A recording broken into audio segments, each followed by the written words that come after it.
nous sommes d'autant plus ravis qu'il y a effectivement énormément de monde ce soir, et ça continue d'ailleurs à rentrer. Alors bienvenue à chacune et chacun de vous.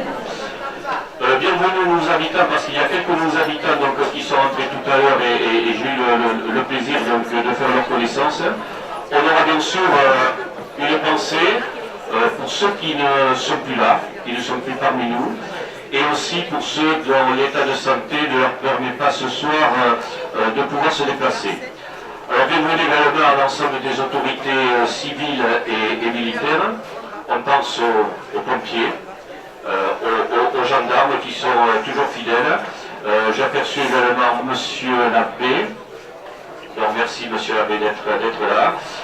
Et bien sûr, donc, bienvenue à nos élus.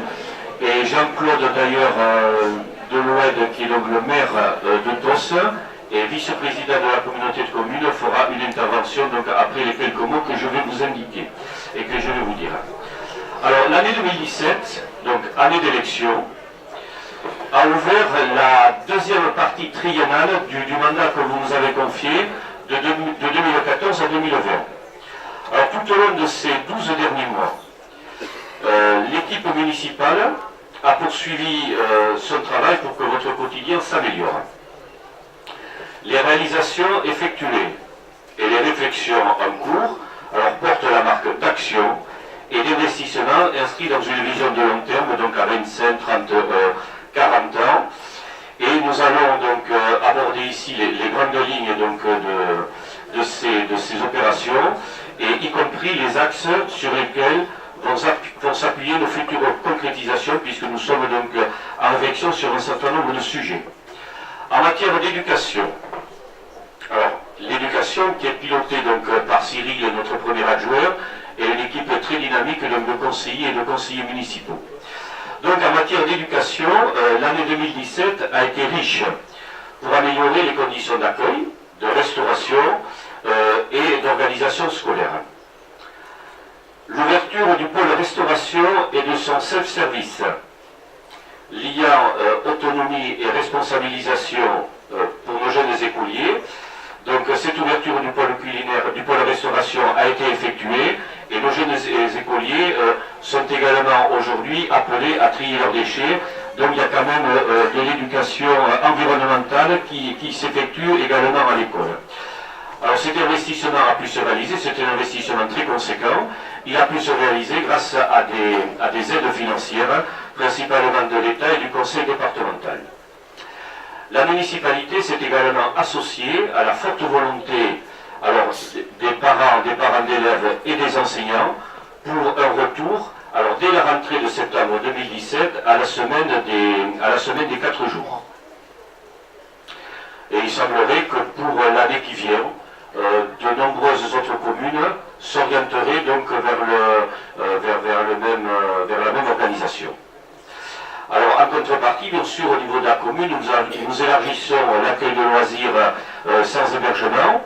Au mercredi, bien sûr, toute la journée pour accueillir les enfants. Et en 2018, nous allons aller au-delà, puisqu'on sait que les parents souhaitent donc avoir des services complémentaires. Et donc, une semaine sur deux, pour les vacances de février, pour les vacances de printemps et pour les vacances de Toussaint, l'accueil de loisirs sera également ouvert et mis à disposition des parents. Quant au collège Aimé Césaire, j'ai vu son principal tout à l'heure. Vous le voyez, il est assez grand, donc on le voit de loin. Donc M. Gégaud, donc des places supplémentaires ont été réalisées. Alors il y en avait besoin, et il y en avait d'autant plus besoin pour fluidifier la circulation, que le collège a démarré avec aux alentours de 480 donc, écoliers, je pense en 2012, ou un petit peu moins. Voilà, un petit peu moins. Et d'après les projections, on devrait être à plus de 580 ou près de 600 élèves déjà pour la prochaine rentrée. Donc ça veut dire que c'est un véritable succès et que la démographie aussi dans notre territoire se porte bien, par voie de conséquences. Alors notre commune s'implique également très fortement dans le domaine social et sécuritaire, alors sous la conduite de Pilou Athanase, donc qui dirige déjà les affaires sociales depuis bien longtemps et avec beaucoup d'efficacité, et bien accompagné également par son équipe. Alors les personnes en difficulté ou isolées pouvons compter sur la mobilisation de nombreux acteurs, gravitant autour donc, de l'équipe municipale et du centre communal d'action sociale. Et nous citerons les nombreux bénévoles et les membres du conseil et du comité paroissial, de même que les entreprises locales pour leur générosité. Alors on va faire référence ici également à une initiative qui a eu lieu, c'est une collecte, alors sur plusieurs semaines, on l'a démarré au printemps, je crois Pilou, collecte voilà, qui a démarré au printemps, sur la collecte de produits secs. Et cette collecte fut un véritable succès. Alors, non seulement par l'ampleur des volumes qui ont été collectés, mais également par le nombre de donateurs. Donc, c'est quand même le signe que notre population, que vous, êtes sensible à l'aide aux plus démunis. Alors, un petit clin d'œil à nos maillets de l'année 2017, parce que nos maillets de l'année 2017, donc dans ce cadre-là, méritent toute notre reconnaissance pour leur geste honorable et exceptionnel, puisqu'ils ont fourni donc deux pleins caddies de victuailles. Donc c'est une véritable chance quand même que d'avoir ici à Saint-Jour des jeunes pétris de grandes qualités humaines. Alors ce sont vos enfants et vos petits-enfants. En même temps j'aperçois monsieur le curé également, donc bienvenue à la baie de Rodin. Alors tous ces acteurs donc procurent bien sûr de la proximité, de la chaleur humaine, veillent et soutiennent à celles et ceux qui sont nombreux et qui en ont véritablement besoin. Alors le domaine social c'est également le logement, puisqu'il a des besoins de logement, avec la mise à disposition de 14 logements locatifs qui ont été construits par XL Habitat au quartier du collège, avec la remise des clés donc, effectuée par Pilou au mois d'août. Voilà, oui, je me suis trompé, donc c'est au mois d'octobre, donc c'est un peu plus tard. Mais en fait, je vous assure, les logements sont construits. Voilà. Alors, à travers l'urbanisme, la voirie et la forêt que pilote Patricia Mars-Jolibert et plusieurs conseillers municipaux très impliqués, nous travaillons également à dessiner l'avenir du village sur un temps long, donc avec le lotissement communal de Cousins, qui est à proximité du collège, et on peut dire qu'aujourd'hui nous avons quasiment 80% des lots, alors soit qui sont en construction, soit qui sont réservés. Donc c'est un beau succès avec de nombreux jeunes qui s'installent donc ici sur place et des jeunes de la commune, ce qui fait vraiment plaisir. Nous avons également un autre lotissement qui a été dessiné, mais qui ne sera mis donc en livraison, on va dire, en commercialisation qu'un petit peu plus tard. C'est le futur lotissement de Mignouning. Concernant toujours l'urbanisme et la voirie, des liaisons douces supplémentaires ont été créées pour vous permettre de circuler donc, à pied, à vélo, en toute sécurité. Alors, vous l'avez noté, donc, route de Bordeaux jusqu'à une aire de covoiturage donc, qui a également été construite. Et là, on a pu bénéficier de subventions significatives de notre communauté de communes, donc Marais notre côte sud. Et on a bénéficié aussi d'une enveloppe qu'on appelle le 1% paysage, dans le cadre des travaux qui avaient été faits par Atland, sur le passage 2x3 voies de la route qui va, ou de l'autoroute qui va de Saint-Jour à Sognac et Muret. Donc ça c'est route de Bordeaux. Route de Bayonne également, donc liaison douce effectuée jusqu'au établissement à la mairie et également jusqu'à la zone artisanale de Barias, avec là également la communauté de communes qui est intervenue de manière très significative. Il nous reste des travaux à réaliser en 2018. On pensait qu'ils auraient pu l'être fin 2017. Nous avons la route du Bic, qui est une route qui n'est pas véritablement en bon état, tout au moins tout ce qui concerne les abords et les bordures de la route du Bic. Bon, on espère qu'en 2018, la proposition qui nous sera faite pourra être concrétisée. Et il va y avoir dans les prochaines semaines une traversée sécurisée qui va être également établie face au commerce de la route de Dax. Ça a été également demandé depuis un certain temps par nos commerçants. Donc on va arriver à bonne fin très rapidement, là aussi donc grâce à l'intervention de notre communauté de communes. Une borne de recharge pour véhicules électriques, donc n'hésitez pas à acheter des véhicules électriques parce qu'il y a une borne de recharge qui a été positionnée à côté du presbytère, monsieur l'abbé, et cette borne de recharge permet donc le rechargement des batteries sur une durée d'environ 30 minutes. D'autres bornes d'ailleurs devraient être installé, mais un petit peu plus tard, au niveau du parking d'Aigueplu.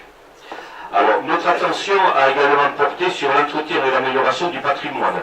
Alors, Tony Albuquerque, qui est très pris par ses activités professionnelles, donc a laissé sa place, a passé le relais à Michel Estage. On y continue bien sûr à s'impliquer fortement.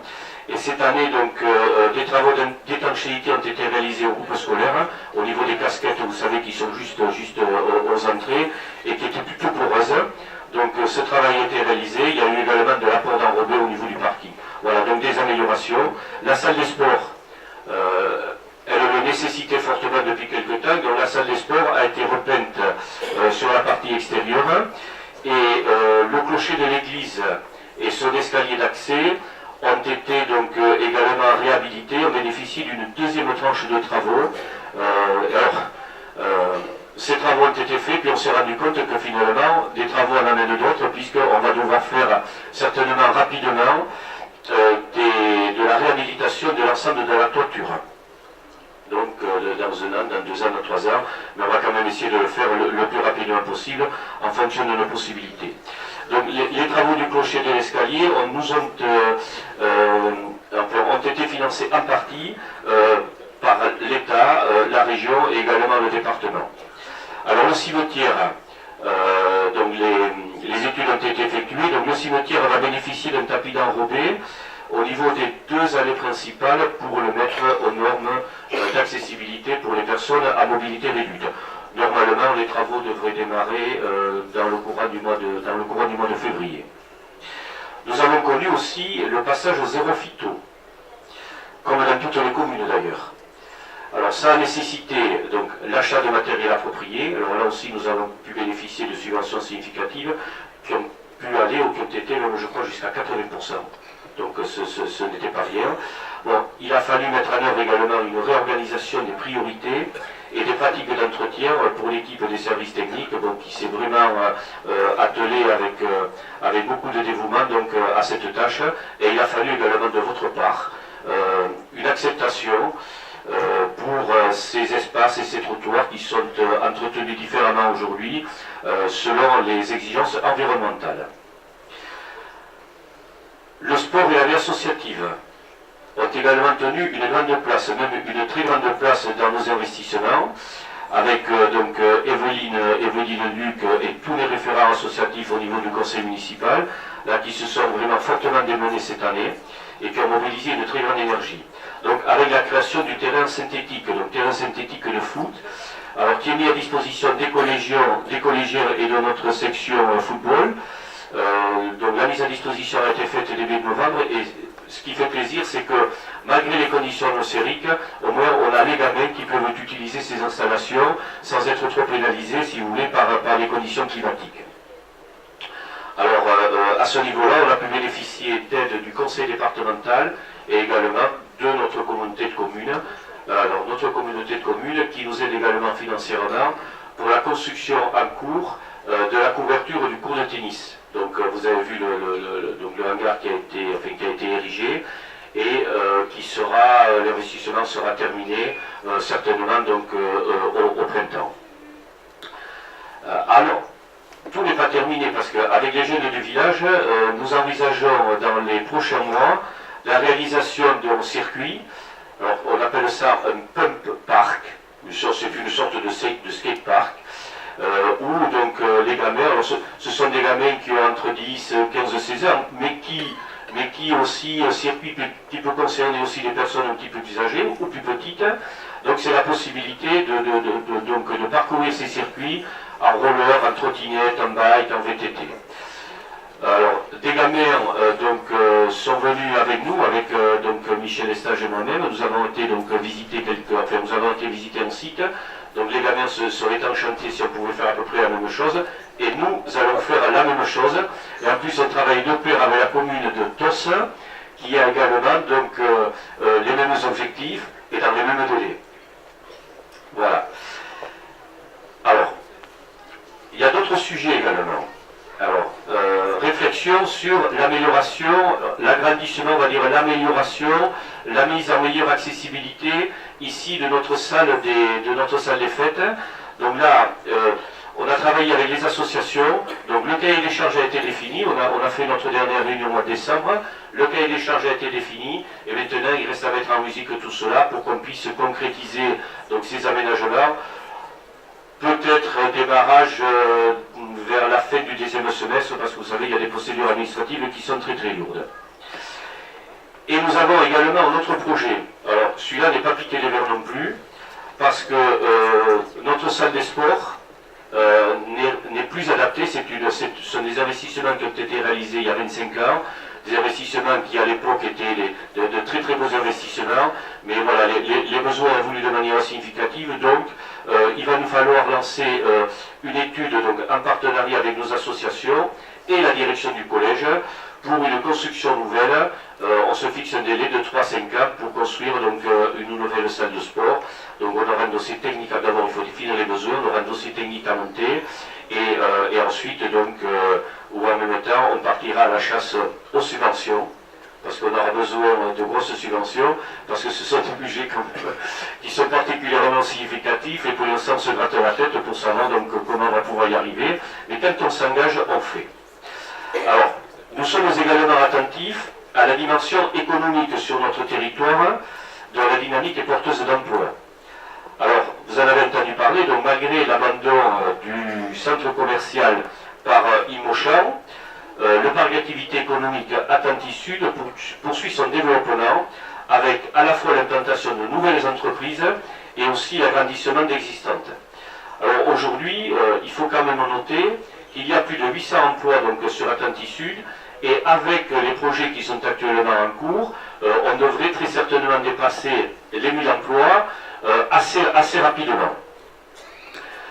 Je sais que M. Fonuchura devait venir. Alors M. Fonuchura, qui était le directeur de notre pépinière d'entreprise de Mollande. Alors c'est un beau succès au niveau de la pépinière, puisqu'il y a 27 entreprises. La pépinière d'entreprise est arrivée quasiment à saturation. Et il y a quand même à peu près 85 équivalents temps plein, donc ça représente à peu près 10% des effectifs quand même du site donc, Atlantis Sud. Alors, de nouveaux artisans, commerçants et professions libérales s'installent également au village. Alors, et ils ajoutent bien sûr une touche d'attractivité supplémentaire à notre commune. Et il faut savoir que tous ces professionnels apportent des prestations de grande qualité. Bon, il y a aussi la proximité que nous entretenons et que nous continuons à entretenir par des rencontres annuelles avec certains acteurs économiques locaux. On pense aux chefs d'entreprise donc, de la zone Atlantis Sud que nous recevons donc, une fois par mois donc, sur site, en rotation donc, à la découverte chaque fois d'une entreprise nouvelle. Et nous avons également une proximité avec nos agriculteurs qui réalisent donc, un travail formidable.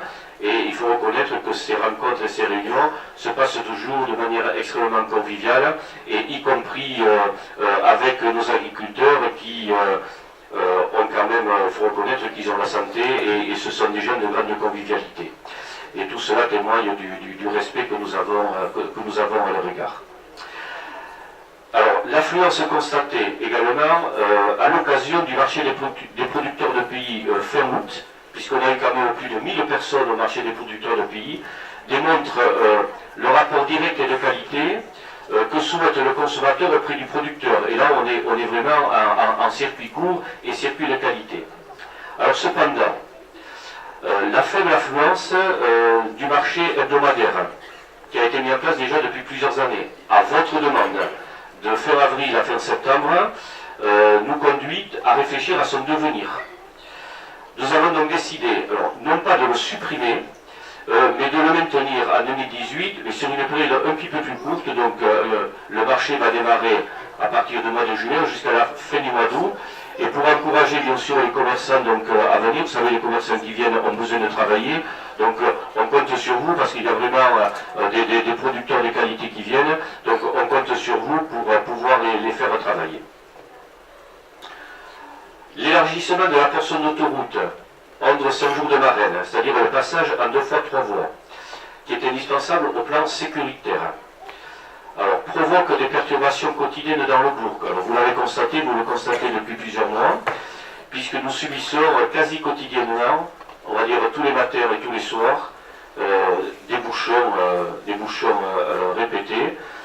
Mais je pense que même sans ces travaux, vu l'augmentation quand même, vu la progression du nombre de véhicules qui circulent sur le territoire, vu l'augmentation de la population, puisque l'augmentation de la population, on s'attend entre 15 et 20 000 habitants supplémentaires dans les 15 à 20 ans. Donc ça veut dire qu'il va y avoir certainement encore davantage de voitures automobiles. Donc nous, la commune de Saint-Jour, alors on est un carrefour, on est très bien à ce carrefour parce qu'on est très bien de tout, mais on subit quand même tous les bouchons. Contrairement à certaines communes beaucoup plus paisibles, je n'en citerai aucune, mais on a quelques élus ici présents, donc ici sur la scène. Alors, ces perturbations vont encore durer, tout au moins pour les travaux, puisque le pont de la route des Monts, qui a été détruit en septembre, est en reconstruction. Alors il va être reconstruit donc avec une largeur suffisante pour les croisements de véhicules. Aujourd'hui c'était quasi impossible. Et il va être un petit peu plus élargi également pour permettre du passage, si vous voulez, sécurisé pour les piétons et pour les vélos. Donc la réouverture, puisqu'il y a reconstruction, donc, là, mais je vois M. Folchura là, tiens.